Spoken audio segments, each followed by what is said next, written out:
Ya, shalom semuanya. Kembali lagi dengan saya dengan renungan dari Kejadian 7 yang saya baca tadi. So, kita langsung aja ya. Kejadian 7 judulnya air bah. Ya.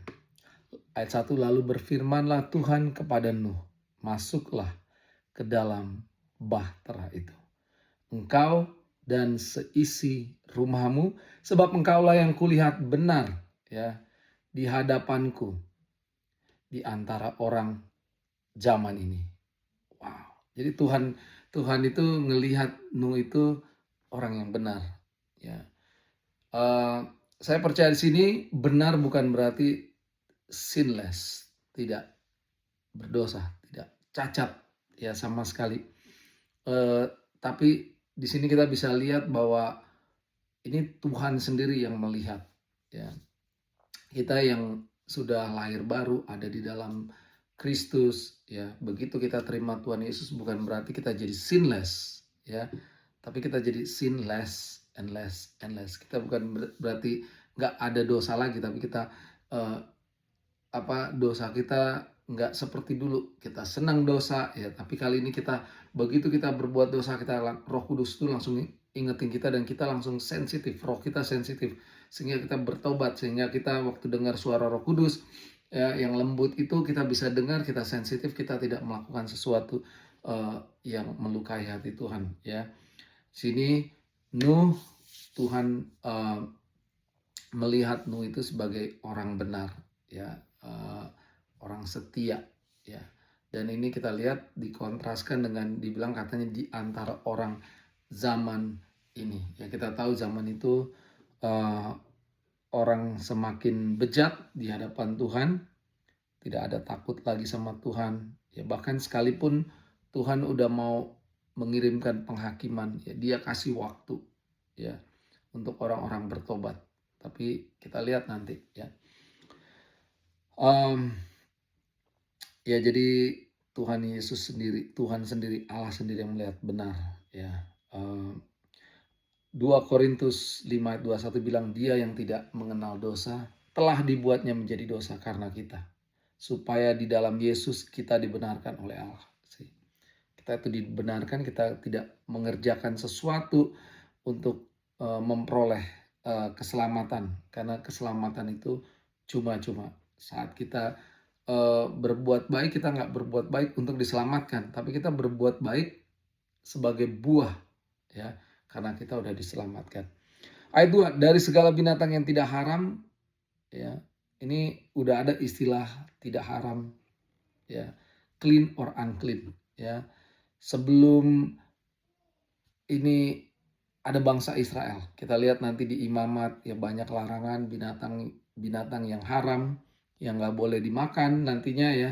Tapi sebelum Imamat ternyata ini udah ada di Kejadiannya, jauh sebelum uh, kitab Imamat. Haruslah kau ambil 7 pasang ya.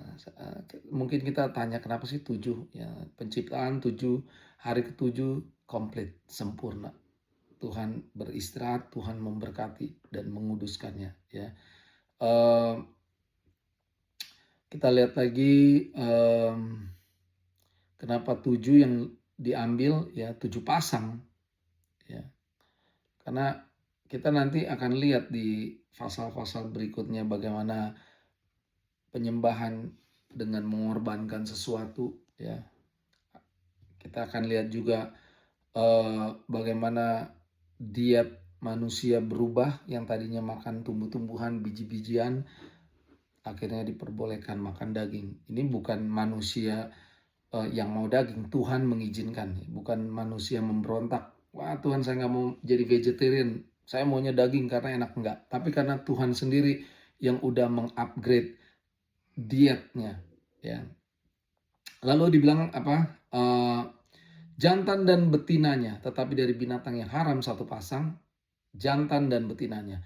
Juga dari burung-burung di udara 7 pasang, jantan dan betina, supaya terpelihara hidup keturunan di seluruh bumi. Bayangin kalau cuma sepasang doang dibawa ya, begitu nanti Nuh mempersembahkan korban bakaran, binatangnya udah habis ya.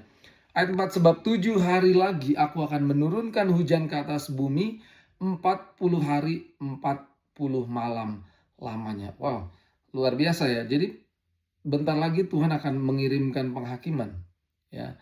Dan Tuhan sangat eh, terkalkulasi banget gitu. Enggak sembarangan, enggak tiba-tiba ya karena emosi sesaat, enggak. Jadi dibilang sebab 7 hari lagi, waktunya sangat-sangat spesifik. Luar biasa Tuhan kita. Dan aku akan menghapuskan dari muka bumi segala yang ada yang kujadikan itu. Lalu Nuh melakukan segala yang diperintahkan Tuhan kepadanya. Segala yang diperintahkan Tuhan kepadanya, Nuh lakukan. Dia ini total obedience. Ya. Dia punya total obedience, taatnya total ya. Nggak setengah-setengah. Dan kita lihat Nuh nggak banyak ngomong banget di sini, yang nggak ada drama-drama ya. Ayat 6, Nuh berumur 600 tahun ketika air bah datang meliputi bumi ya. Bahkan timelinenya Tuhan aja itu gimana ya, luar biasa banget gitu. Tuhan melakukan sesuatu itu sesuai dengan timelinenya. Umurnya 600 tahun disebut. Nah ini luar biasa firman Tuhan. Kalau enggak karena penulis-penulisnya diilhamkan oleh Roh Kudus, nggak mungkin ini bisa sedetail ini timingnya ya, dan bahkan disesuaikan dengan umurnya Nuh ya, dari silsilahnya Adam melalui anaknya Set ya. Jadi firman Tuhan ini dahsyat sekali. Masuklah Nuh ayat 7 ke dalam bahtera itu bersama-sama dengan anak-anaknya dan istrinya dan istri anak-anaknya karena karena air bah itu. Dari binatang yang tidak haram dan yang haram, dari burung-burung dan dari segala yang merayap di muka bumi. Datanglah sepasang mendapatkan Nuh ke dalam bahtera itu, jantan dan betina seperti yang diperintahkan Allah kepadamu ya. Jadi binatang-binatang ini Tuhan buat bisa datang kepada Nuh ya. Luar biasa ya. Nggak kayak liar-liar gitu. Nuh sampai harus kejar-kejar, nggak ada ya. Ayat 10, setelah 7 hari datanglah air bah meliputi bumi. Tepat banget kalkulasi Tuhan. Begitu dibilang 7 hari lagi akan datang. Sekarang setelah 7 hari datanglah air bah meliputi bumi. Pada waktu umur Nuh 600 tahun. Nih spesifik lagi. Pada bulan yang kedua. Pada hari yang ke-17 bulan itu. Ini luar biasa. Ya, sejarahnya sangat-sangat detail dan spesifik. Ya, timelinenya juga sangat spesifik. Pada hari itulah terbelah segala mata air samudra raya yang dahsyat dan terbukalah tingkap-tingkap di langit. Nah, masih ingat gak kita di Kejadian 1 ya, 1 ayat 7. Ya, di sini bacaan kita dibilang ada 2 sumber air yang membuat yang membuat air turun, yang jadi air bah yang bisa mengcover seluruh bumi ya.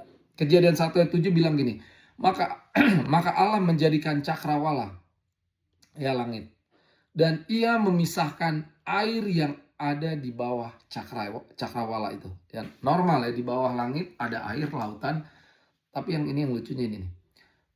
Maka ia memisahkan air yang ada di bawah cakrawala itu dari air yang ada di atasnya. Jadi waktu saya pikir-pikir, kalau ada air di bawah langit, oke, laut. Tapi ini air di atas langit. Jadi ada lautan juga ya. Jadi ini 2 sumber air kebuka semua ya. Jadi bukan cuman air yang datang dari atas, tapi yang dari bawah juga ya. Dan turunlah hujan lebat meliputi bumi 40 hari 40 malam lamanya. Ya, seperti yang tadi dibilang ya. Pada hari itu juga masuklah Nuh serta Sem, Ham, dan Yafet, anak-anak Nuh, dan istri Nuh, dan ketiga istri anak-anaknya bersama-sama dengan dia ke dalam bahtera itu. Mereka itu dan bahtera itu. Dan segala jenis binatang liar, dan segala jenis ternak, dan segala jenis binatang melata yang merayap di bumi, dan segala jenis burung, yakni segala yang berbulu, bersayap, Dari segala yang hidup bernyawa datanglah sepasang mendapatkan Nuh ke dalam bahtera itu. Ya. Dan yang masuk itu adalah jantan dan betina dari segala yang hidup, seperti yang diperintahkan Allah kepada Nuh. Lalu Tuhan menutup pintu bahtera itu. Jadi yang nutup siapa? Bukan Nuh. Ya, Tuhan sendiri yang nutup. Ya, karena Nuh udah ada di dalam. Ya. Dan di sini kita ibaratnya bahtera itu adalah tempat perlindungan Tuhan, penyelamatan Tuhan, keselamatan Tuhan, ya. Dan dengan Tuhan sendiri yang menutup bahtera itu, Tuhan memastikan keselamatan kita itu aman, pasti dijamin. Ya, ini amazing sekali. Ayat 17, 40 hari lamanya air bah itu meliputi bumi. Air itu naik dan mengangkat bahtera itu. Wow. Sehingga melampung tinggi dari bumi. Ketika air itu makin bertambah-tambah dan naik dengan hebatnya di atas bumi, terapung-apunglah bahtera itu di muka air. Dan air itu sangat hebatnya bertambah-tambah meliputi bumi. Dan ditutupinya lah segala gunung yang tinggi di seluruh kolong langit. Jadi ini air nge-cover semua titik ketinggian yang paling tinggi yang ada di kolong langit di sini ya. Kita bisa lihat ini begitu penghakiman dimulai. Ya. Kekuatan manusia, apapun itu status manusia, bahkan di sini kita lihat semuanya gunung yang paling tertinggi, saya nggak tahu apa sekarang gunung yang paling tinggi, Mount Everest, ya, tidak bisa membuat kita selamat, ya. Dan kita tahu cuman Tuhan yang bisa menyelamatkan kita. Ayat 20 sampai 15 hasta, ya. 15 hasta itu sekitar 6,75 meter. Ya, ini saya cek di Google. Di atasnya bertambah-tambah air itu sehingga gunung-gunung ditutupinya. Ya. Gak ada tempat yang paling tinggi yang bisa menyelamatkan kita di sini.